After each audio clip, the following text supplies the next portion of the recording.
Salut Chris. Bonjour. Quand on était au centre de formation ou jeunes joueurs professionnels, bien souvent, on nous demandait d'aller initier les jeunes joueurs. Est-ce que toi, déjà, tu avais déjà cette envie d'entraîner? Non, non, pas du tout. Moi, j'ai commencé à avoir envie à partir de 30 ans. Parce que quand j'ai commencé au Brésil, c'était un centre de formation. Mais j'avais pas envie, j'ai pas envisagé d'entraîner un jour. Et à partir de 30 ans, quand j'étais à Lyon, j'ai commencé à réfléchir à l'avenir et de commencer à passer les formations. Et c'est là que j'ai décidé, et c'était pas sûr avec les formations de devenir entraîneur. Et avec la formation, oui, avec la formation, ça m'a motivé encore plus pour devenir entraîneur. Tu as joué au Brésil, forcément, tu as joué en France, tu as joué un peu en Allemagne, tu as joué en Turquie. Avec le recul, de quelle culture footballistique tu t'es imprégné aujourd'hui pour être entraîneur? Je dois garder toujours mes origines, l'origine brésilienne. J'aime bien jouer, j'aime bien le talent, j'aime bien avoir des joueurs qui font la différence. Donc voilà, comme on dit en brésilien, joga bonito. Après, oui, après j'ai joué en Allemagne, à l'époque c'était plus costaud. En France, beaucoup jouent direct. En Turquie, ça jouait aussi. Ça jouait. C'est pas le niveau de championnat espagnol, de championnat français, mais ça jouait. Après, j'ai essayé de prendre un peu de chaque. Un peu de chaque. Mais le style brésilien, ça va rester toujours. Si tu avais un entraîneur, un seul entraîneur en fait, qui t'a vraiment lui aussi marqué. Waouh, un seul? Oui, j'ai eu plusieurs. Allez, deux. Ouais. Bah, en France, moi j'ai Raouillet. J'ai Raouillet par rapport à management. Lui, vraiment, il arrive d'Angleterre, il prend les Lyonnais, il nous a amené à une nouvelle culture. C'était vraiment très, très intéressant dans la communication, dans la gestion de vestiaire. Après, je travaille avec aussi Escolari. C'est un Brésilien, donc champion du monde. Et dans la motivation, dans le plan tactique, c'était impressionnant. C'était impressionnant. Donc après, il y a plusieurs. Hein. Donc j'ai essayé de prendre un peu de chacun. Mais les deux, j'ai Raouillet et Scolari, sont les deux qui donnent envie d'avancer. C'était le bon mix entre les deux du coup. Oui. On t'a connu joueur, très autoritaire. Est-ce que quand tu es passé entraîneur, tu as dû changer quelque chose dans ce management? Ah bah oui, ça change complètement. Je peux pas agir quand j'étais joueur, je peux pas faire les mêmes choses. Aujourd'hui, j'ai un effectif de 25 joueurs, donc je dois connaître, je dois analyser tous les profils. Ouais. Donc je ne peux pas agir de la même manière. Quand j'étais joueur, je pensais à moi.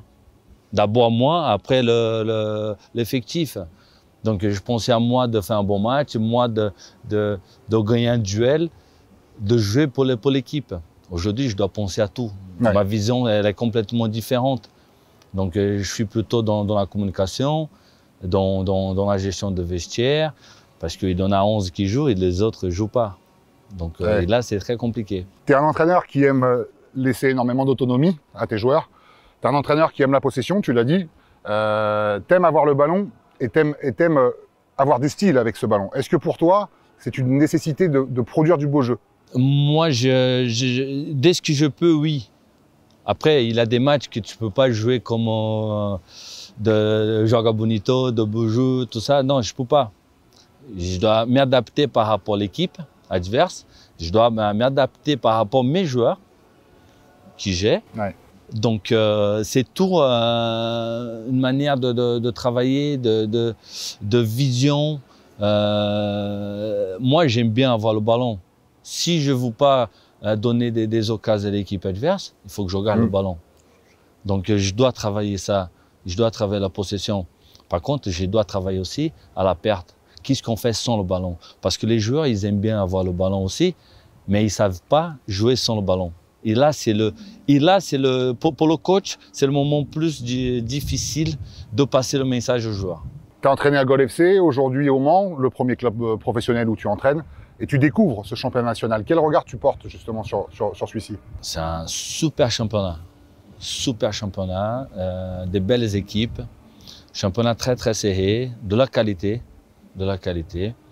Donc aujourd'hui, on voit que le championnat est très serré, donc tout pour arriver. Et ça, c'est le niveau des joueurs, c'est le niveau des équipes qui s'y préparent pour faire une belle saison. Donc il n'y a pas au début de saison, on ne va pas donner une équipe qui va monter directement. Voilà. C'est encore très serré en plus là. Ouais.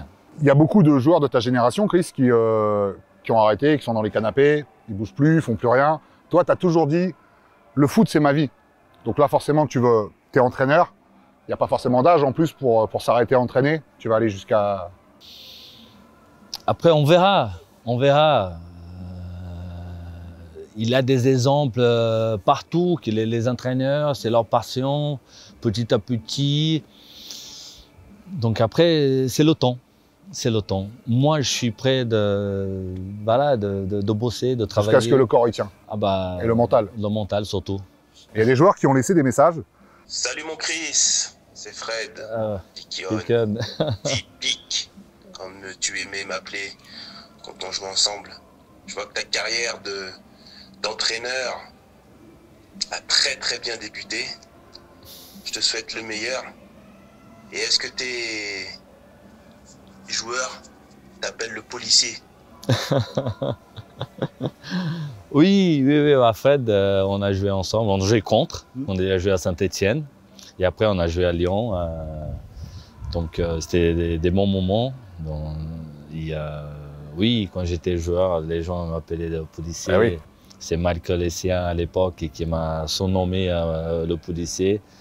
Oui, quand j'arrive en France, ça m'a fait plaisir. Ça me fait plaisir. Merci beaucoup, Chris. Merci, à bientôt.